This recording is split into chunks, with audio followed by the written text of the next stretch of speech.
Intros are important, and this one's mine. How's it going, everyone? Today we are talking about all things Star Wars, and I have one of the biggest Star Wars fans in the galaxy, Adam Nyes. What's up, Adam? What's up? I am one of the biggest Star Wars fans. You are. You know more about it than most people, Yeah. I would say. Yeah. Just a little bit. So Adam is a filmmaker, and Adam, we can't talk about what you're working on right now, but it is Star Wars related. Am I allowed to say that? Yeah.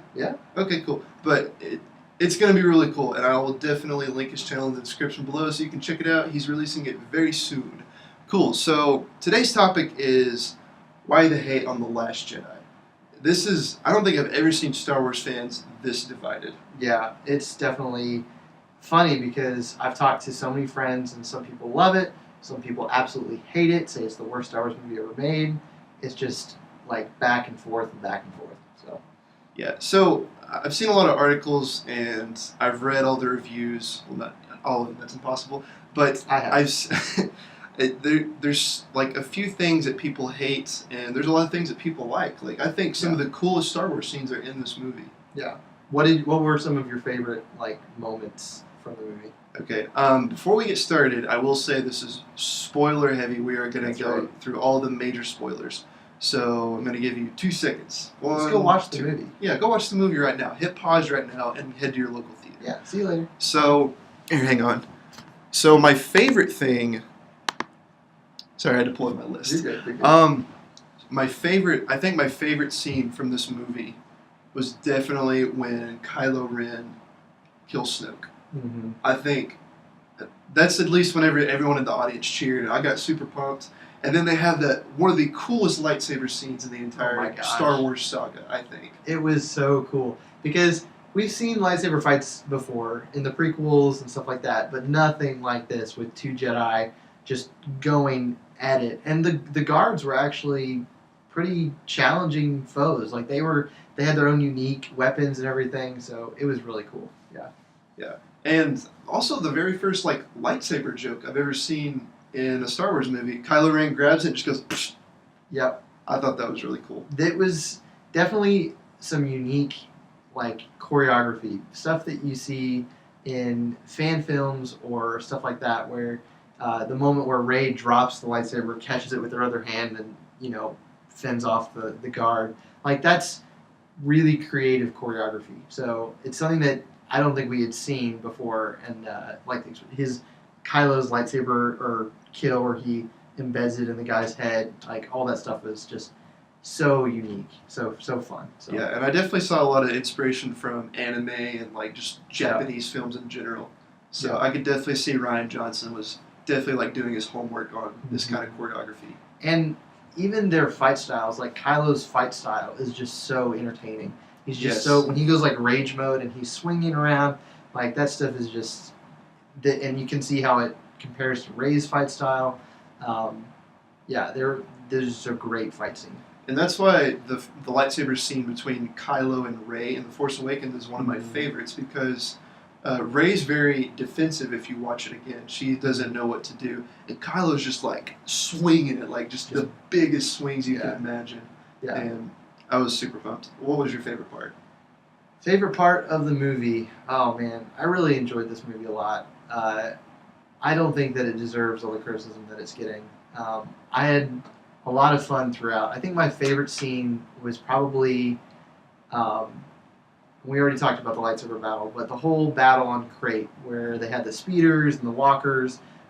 It was an obvious callback to, Empire Strikes Back with the speeders and the walkers on Hoth, but this one is just so visually just entertaining. The red smoke coming out of the speeders and just the totally white landscape. It was that visual of the speeders flying towards the walkers was just, this is so cool. So that and the Falcon coming in at the last minute to save them, that whole last 30 minutes was just a wild ride. And I think that's when I was just at the edge of my seat, just cheering, just yes, here we go, this is Star Wars. And so I think the last 30 minutes, really that whole last battle and escape sequence was probably my favorite part of the movie. I could see Rian Johnson, he told a team hey, do some concept art of a space battle on the ground. Mm-hmm. And I imagine he just looked at it and was this is visually boring.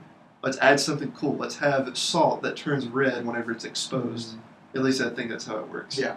But yeah, It was like that. cake. It was like, the icing on the top Yeah, with like the red velvet cake underneath. It was just a cake planet. I think you just created a meme. I think it might already be a meme. You can probably find something like that. The velvet cake. The guy That would be licks funny. the thing. It's salt. It's cake. I actually heard, who is that? Okay, that part with the guy that looks at it, it's actually Gareth Edwards from Rogue One. Is it really? Yeah. That is The crazy. director. I'm glad that they like fit him in somehow. Did you catch Ryan Johnson's cameo? Ooh, which one was he? So the moment in the walker when Kylo slams Hux into the wall, just blows him away. Yeah. The guy who's at the controls and says, "All right, just moving forward," or he like makes some sort of comment. Yeah, that was that guy. Ryan. That was Ryan Johnson. That's awesome. So yeah, if you blink, you miss it, but he's there. So Cool. at least Well, I think so. let's get started for the topic of this video. Yes. Which is why the hate, pretty much. That's the general consensus. So I made a little list. I went through I looked up a bunch of articles today. Just wanted to figure out just pick the internet's brain. Like, why does everyone hate this much? It's almost as bad as the prequels were. Yeah. I'm not sure about that yet. It also has the lowest audience score on Flickster. On Rotten Tomatoes as well. I Yeah. saw that the Rotten Tomatoes score as of today or yesterday was 91% critics, loved it, and like 56 or 7% for fans. Which Rotten Tomatoes score, obviously, people can go and vote multiple times, and Yeah. there's no way to record it. So like that is a way for people who really hated the film to go and just bash it. So really, it could There- just be 5 really weird Star Wars. just jokes. constantly, Yeah. I hate this movie. hate. But there, as far as other websites, there are a few other websites that have a truer score, I think. And overall, I think people enjoyed it. But there are definitely people out there who hated it. So yeah. Cool. Well, let's start with the first one, which is the Finn and Rose story. Now, this is one that I honestly agree with. Okay. So what was the kind of people hated the Finn and Rose story? It just feels unnecessary, and I have a solution that I'll mention Okay. in a minute after we talk about it a little bit. But basically, people just didn't think it was necessary. It was just a waste of John Boyega's character, because he's honestly one of my favorite new Star Wars characters. He's Yeah. super charming and he's cool. Mm-hmm. I liked moments of the Canto Bight story, mostly because it applied to Rose's character. And I actually liked Rose.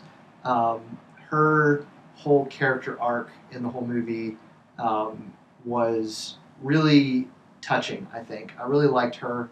And her journey from, grieving the death of her sister, to accepting it and, realizing that she needed to get over her anger and hate for the First Order,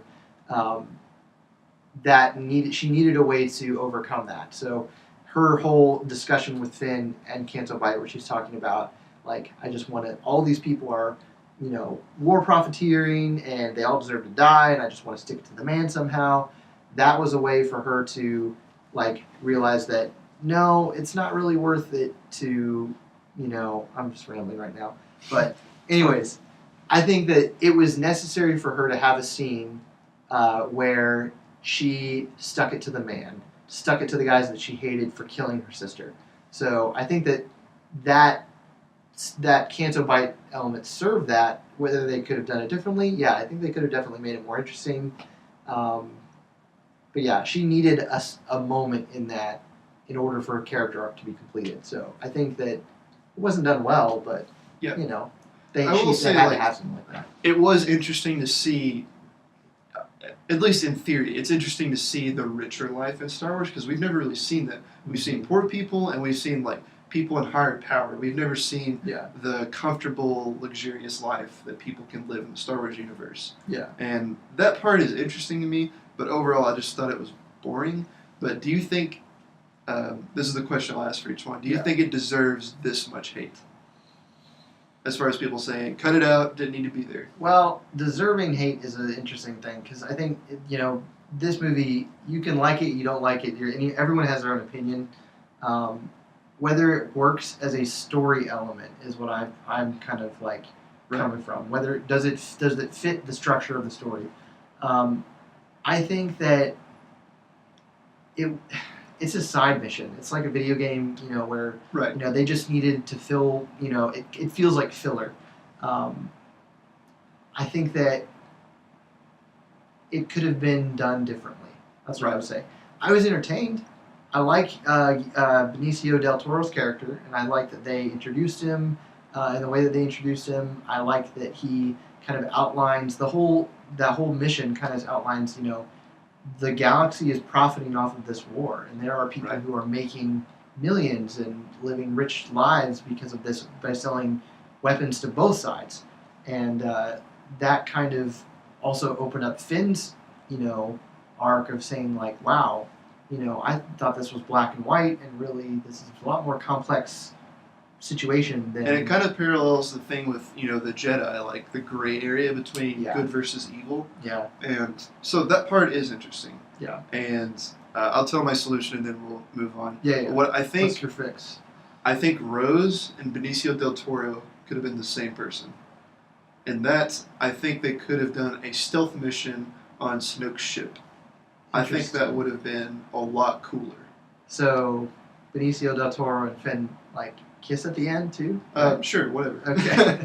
Also, most awkward forced romance ever, but whatever. We'll move on. So, the next one was Luke becoming a Force ghost. Yeah. I thought this was awesome because I'll use this example, and people might get mad at me for this. It's kind of like how Eleven in Stranger Things, she has to recharge her battery, as they say in the show. If she does too much with her powers, she gets really tired. Yeah. And in that moment, I think Luke used everything that he had.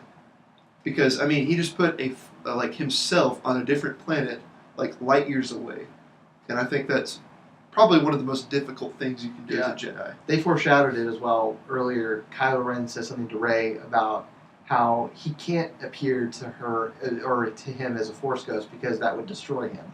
There was a line in that earlier where he says how difficult that would be and how Luke, how much he would have to go through to pull that off. So I think it makes sense from a logical point of view. The Force doesn't make sense at all, though. They kind of throw it around. It's Star Wars. It doesn't make sense. But I think that from a rationalized point of view, he used the last of his energy. He's an old dude. He is exhausted, and that's his time to go. So I thought it was also great from a storytelling point of view because he's redeemed himself, and he uses that last moment to come back and to not give up on Rey and not give up on he doesn't give up hope, basically. Right. So, and then achieving that, he's now achieved what he set out to do. Therefore, he's done. So I think that was the main. I liked it. I don't think that deserves. I don't think that deserves as much criticism. I think that people are mad because they killed Luke, and we don't get any pretty more much. It's like, okay, yes, but from a storytelling point of view, it makes sense. And that binary sunset at the end was just beautiful. icing on the cake. It was beautiful. Great. I think it's one of the best shots in the film. Next to the light speed going through the ship. Oh my gosh. That's one of the coolest shots I've ever seen, honestly. I think one of my favorite shots in the movie was seeing Luke just walk up and stand toe-to-toe against these walkers, just lined up, absolutely just no chance. It looks like he has no chance. He's tiny, and there's just these towering walkers. That was such a cool shot. And to see, this guy has just force balls, just to stand in front of these giants. So, did you like the? I didn't mind it. It's fine. A lot of people. That's not on my list, but people were like, "That's dumb. That's Mark Hamill. That's not Luke Skywalker." I thought it was hilarious because it was a moment of levity and the seriousness of it all. I laughed in the theater. I was like, "Ha." Yeah, I think the criticism that I've seen, which I will combat this criticism here. I'll jump to base. People say that him flicking dust off of it was too. It comes from real life. It's not in the Star Wars universe. No one does that in the Star Wars universe. But there's so much in the Star Wars universe that comes directly from our world that's inspired by Yeah. it. Like, people use the same curse words we do. They use the same analogies and metaphors that we do, and that was just, it felt like the right thing to do. It was funny, so. And my argument against those people is, if you make the Star Wars universe too foreign, it doesn't become relatable. It's Exactly. not fun. Yeah. And It's got to be based in something that we know, jokes that we somewhat understand. right. Yeah, it's going to be familiar, so. But that wasn't on our list. But this video is about the hate. The next on my list is porgs. I think this could be kind Yeah. of short. I think they're cute. They didn't do anything. I love porgs. I thought they were When the part where the porg just looks at Chewie and he just gives him the puppy eyes, like, why did you kill my own kind? Like, I was like, okay, that got me. It was porg in boots, Puss in Boots. It was the same shot. He just looks up and he's like, Shrek just comes out of nowhere. What are you doing in my swamp? That was a great Shrek impression. I thought they were cute. I thought they were funny, and I mean, it was just cute. I think that just to see the porgs, like, it was funny to see, like, Chewbacca had such a small role in this film, so for him I to just like, realized that he didn't do anything. he did nothing except pilot the Falcon at the very end. Yeah. So his miniature character arc was like learning to accept and love the porgs. So like he goes from eating them and like kind of being annoyed with them and shoving them off to like straight up like they're living in the Falcon and he's like they're right there alongside him in the final battle. So I thought that was his little character arc. You know, he learned to love the porgs. Speaking of Chewie, I think, getting off subject, but I think it was just a wasted opportunity. The part where Luke says, "Where's Han?" I think that could have been a very emotional moment. But like that would have been cool. I could see Rey saying like, "Come with us," and then they like sit him down in the Falcon. Chewie's just kind of walking around. He doesn't want to hear the story again, and he's like just looking around. He sees like some kind of memorabilia of Han while Rey is telling Luke what happened. I think that would have been cool. I think they got that across with the dice. So they didn't obviously have a whole lot of time to retread. I mean, I think it would have been the most boring thing to hear Rey recount everything that would have happened, that had just happened in Force Awakens. Well, maybe not like the whole thing, but I think it would have been interesting if she says like, maybe it could have cut to Kylo and like what happened, because I think that's where it cut to. And just he's the best Kylo. By the way, when I saw that part, I heard a collectible. He's not only shirtless, he's a sweaty shirtless Kylo. And his pants are up to his chest. Oh yeah, almost like Grandpa.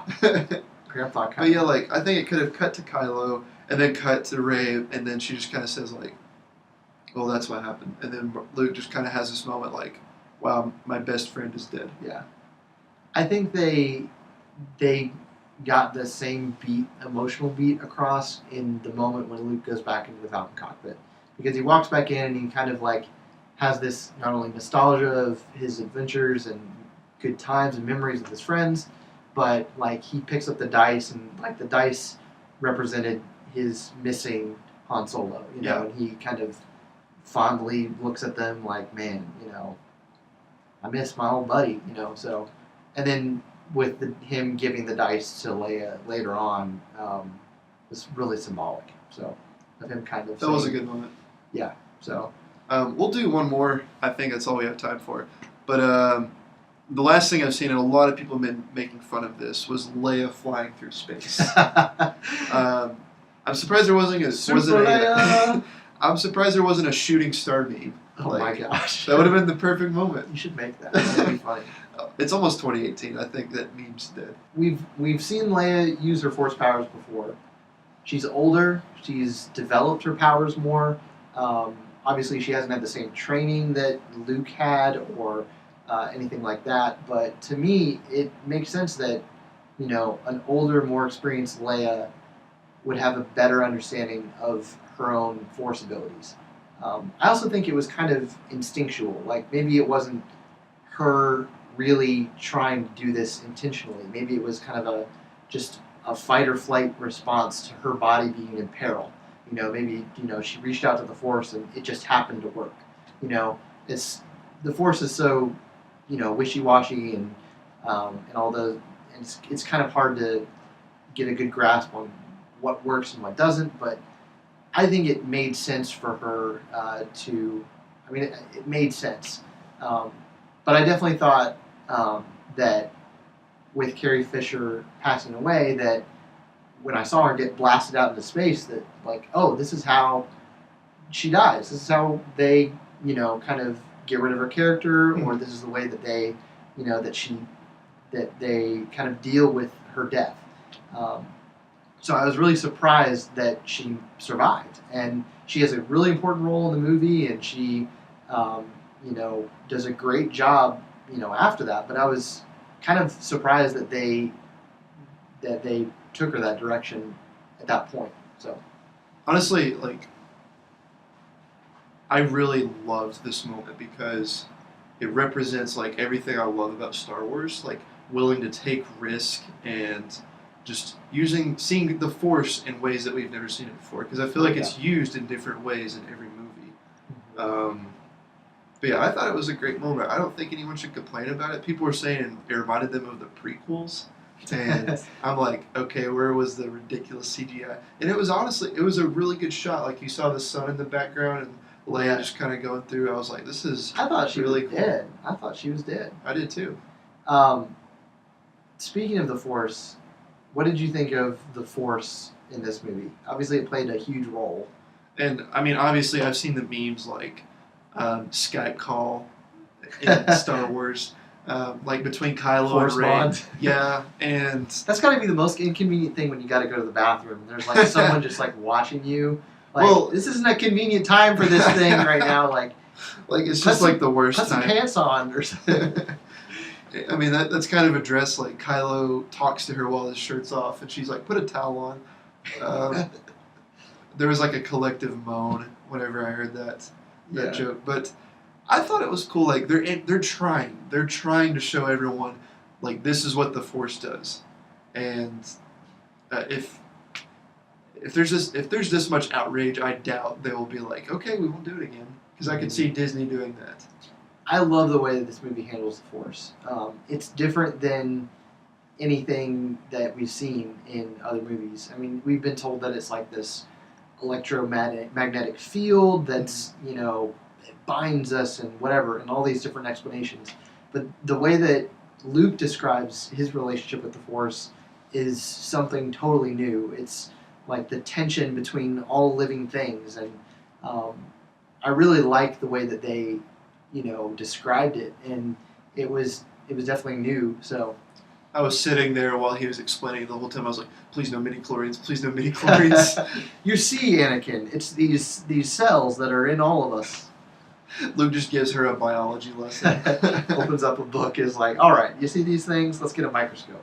Speaking of the Jedi books, what did you think of those? Because that's the first, like, any Paper. written material, paper in the Star Wars universe. It's very odd. Yeah. Yeah.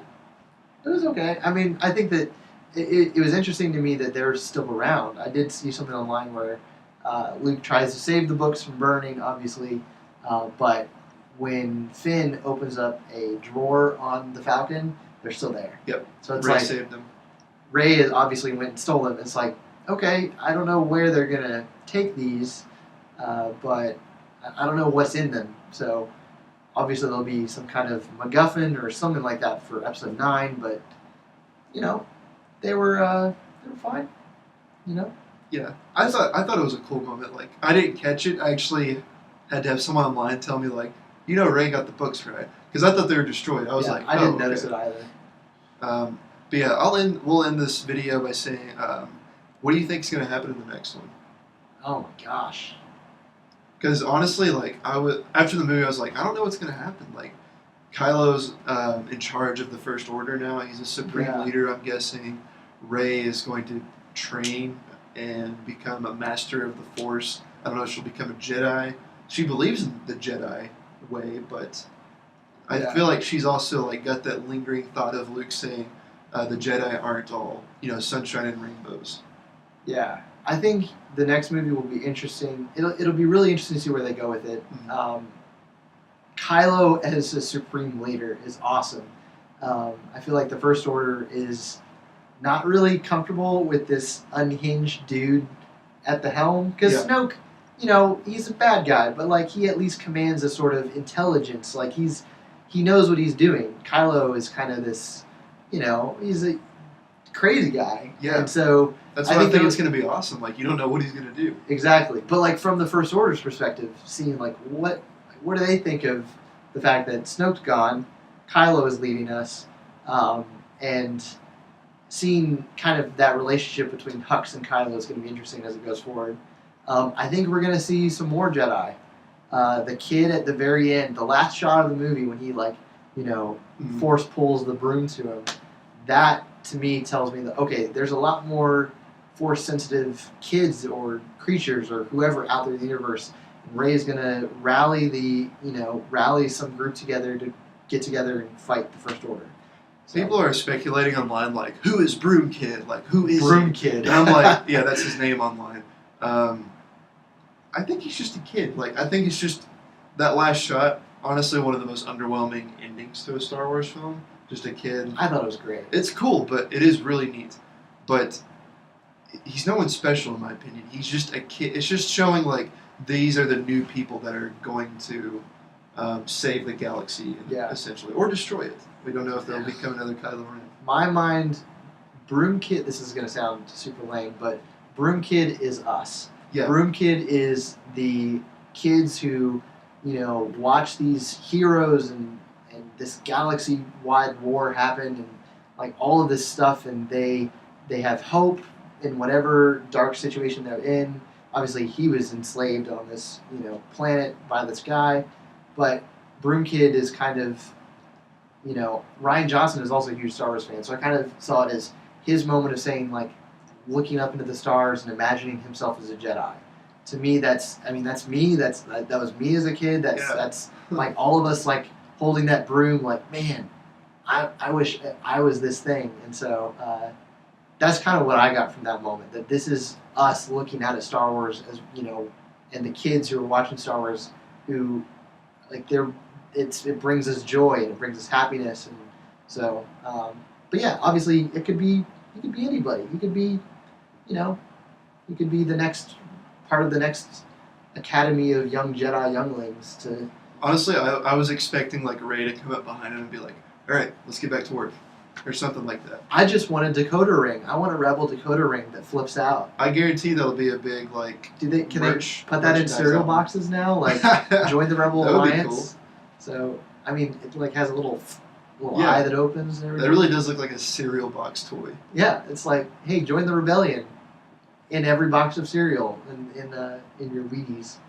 So, are they called the Rebellion now? They're not the Resistance anymore? They called them both in this movie. I noticed that. I was It's like, like, what are you guys? Are you resisting or rebelling? Yeah. I like both. I mean, they're the same. They're the same thing.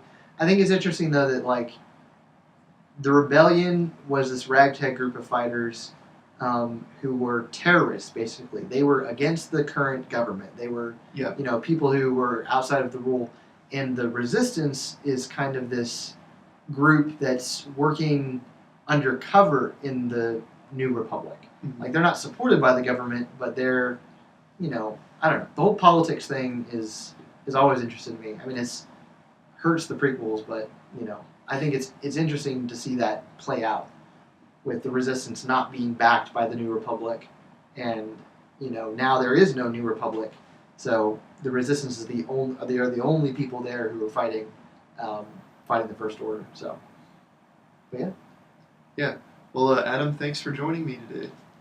Thank you for having me. Had to lift it up so everybody can see it. Let's do it again.